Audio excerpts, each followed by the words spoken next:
What's up, everybody? Welcome to CFP Talks. My name is Jonas, and with me, as always, is Mr. David Fuchs. What's up? What's up, Joe? Uh, you know, we're getting close, David. We're getting close to the July exam, Yep, that's right. and this is kind of the point where we're 3 weeks ish away. For some people, it's 2.5 weeks roughly.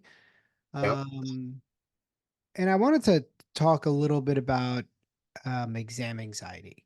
And yep, me too. so a lot of people tell me I'm not a good test taker. I tend to kind of freak out. I overthink the question. Um, when when you're talking to people about this, where do you kind of start with this? When somebody's like, "Yo, I'm an awful test taker and I'm such a nervous, panicky test taker."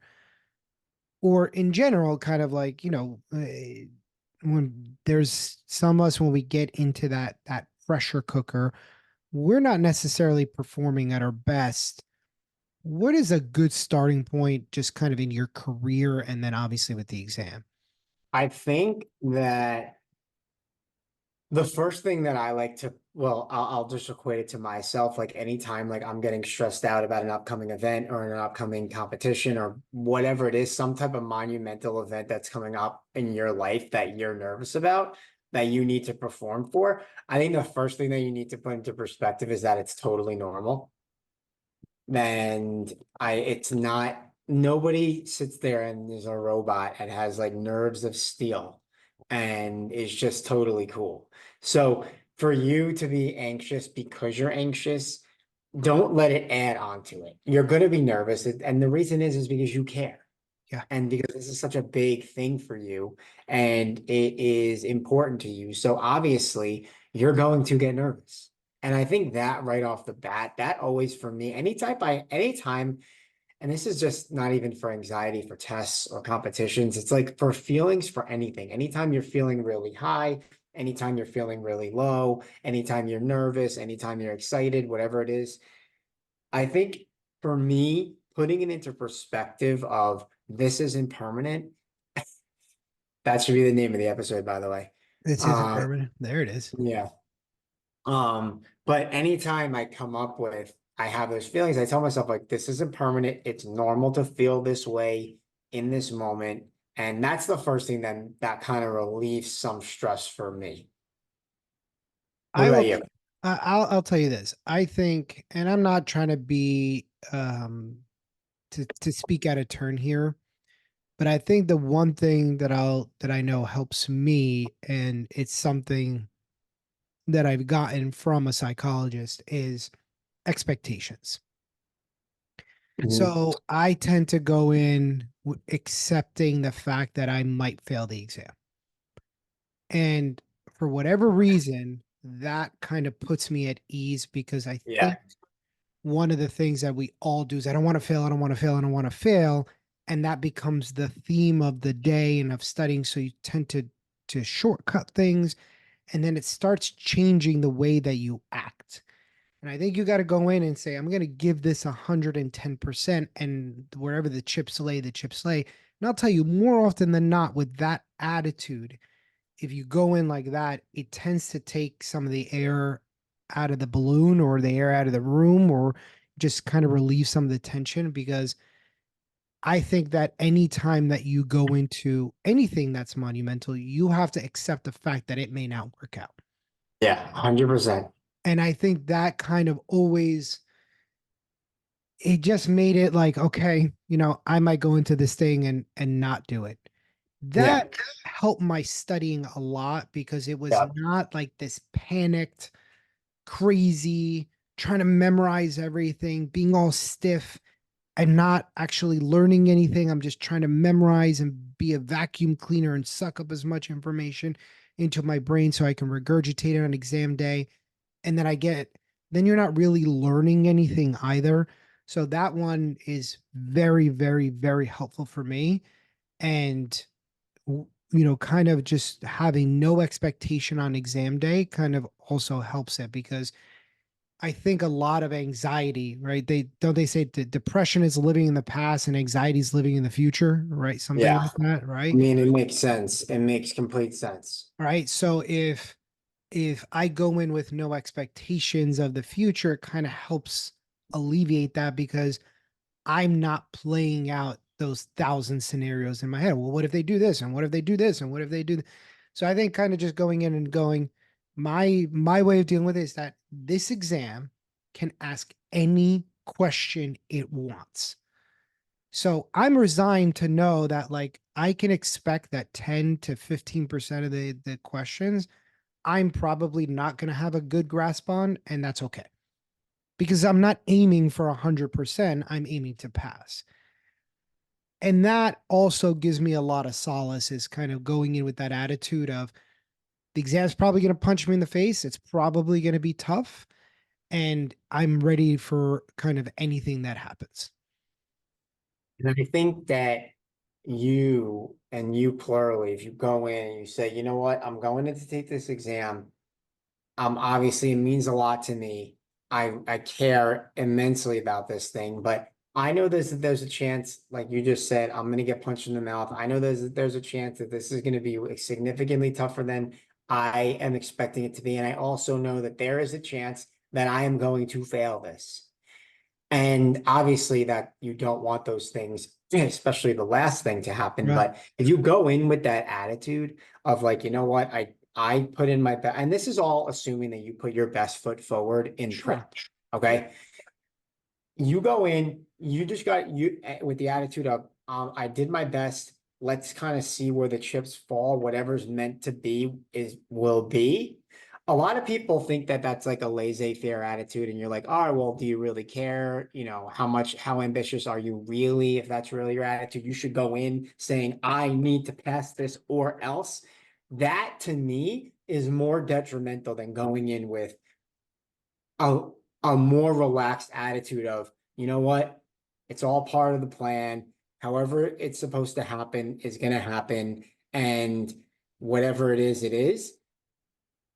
That doesn't mean you don't care. That means that you're not trying to force something. And then ultimately, what's going to happen is you're going to tense yourself up, you're going to be on edge, and you're not going to perform to the best of your ability. If you go in, I think about it every time I play sports growing up. Every time I go, I'm going to play golf, or when I was younger playing basketball. It's like I go the times you go in and you're like completely nervous. I need to win. I need to make this shot. I need to play well. Those are the times when you are not going to perform up to your expectations.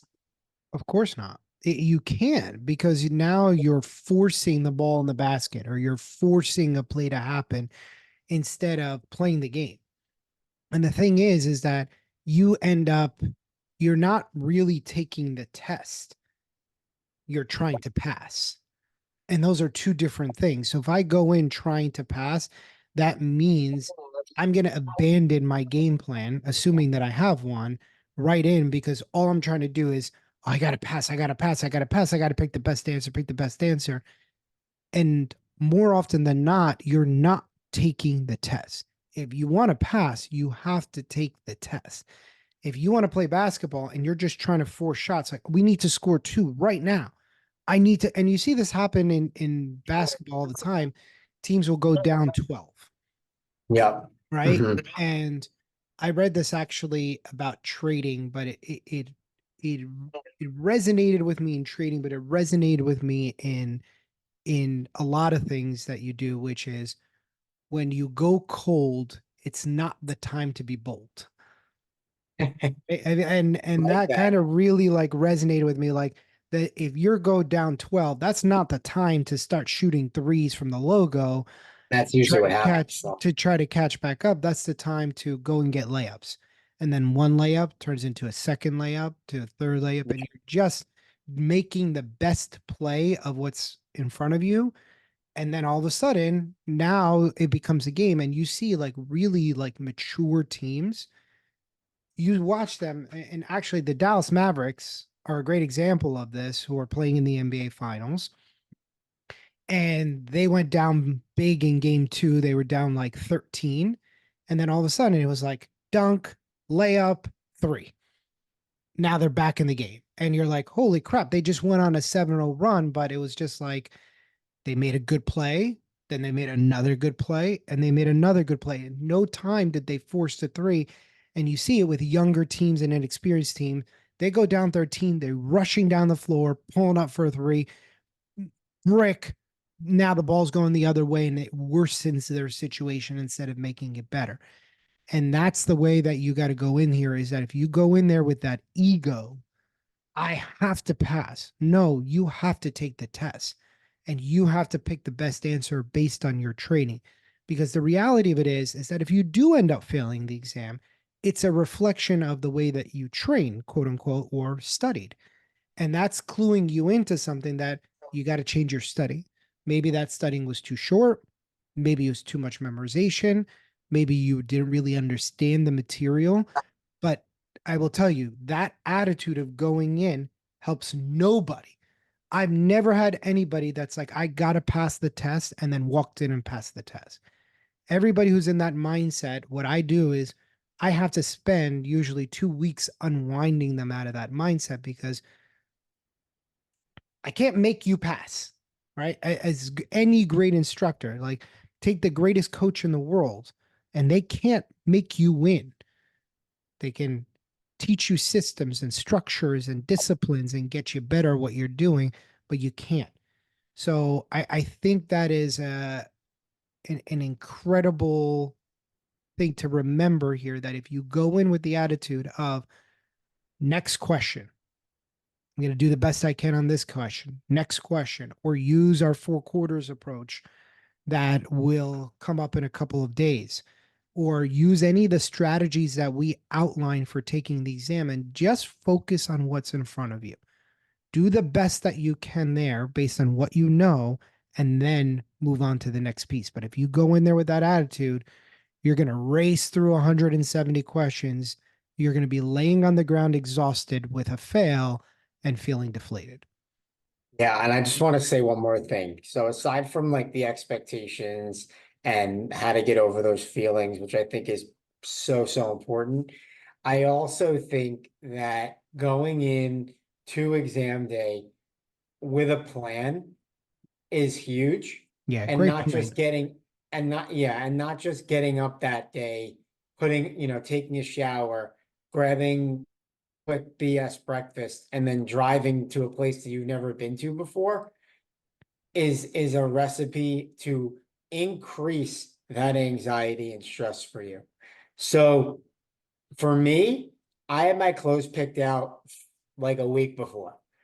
I went to the exam place, the exam location a few days before to know how I got there. Was there any weird signs that I was gonna have to like take a detour or the building wasn't, the number wasn't right, whatever it is, to kind of figure that out before.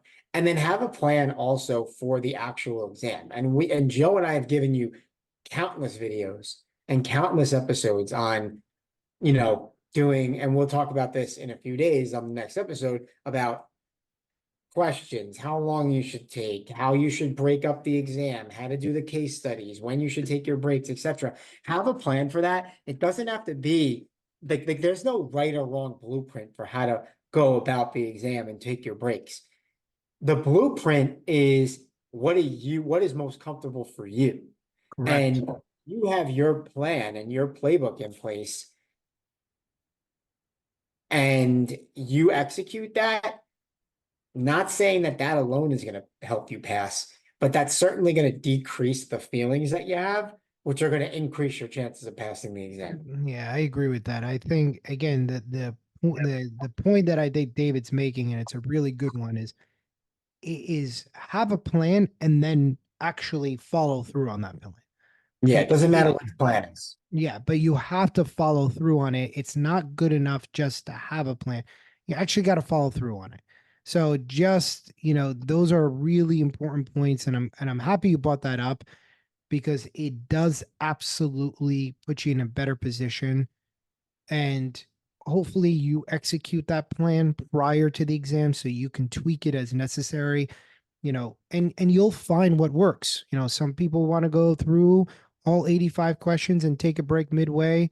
Some people want to take a break at the halfway point, and all those things are fine. There's nothing wrong with any of them, but don't be figuring it out on exam day. No, So no. that's the point. So, as always, everybody, we hope that you found this episode helpful. With any questions, comments, or concerns, please reach out to David or myself, and we will see you soon.